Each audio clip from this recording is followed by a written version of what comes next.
రామచిలకలతో చెప్పి రాయించామే పత్రిక, రాజహంసలతో పంపి ఆహ్వానించాంగా.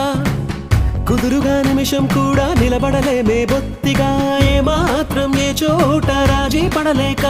చుట్టాలందరికీ ఆనందంతో కళ్ళు చెమర్చేలా, గిట్టని వాళ్ళైనా ఆశ్చర్యంతో కన్నులు విచ్చేలా.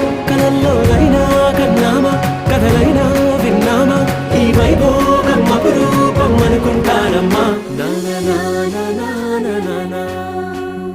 అందాల కుందనపు బొమ్మ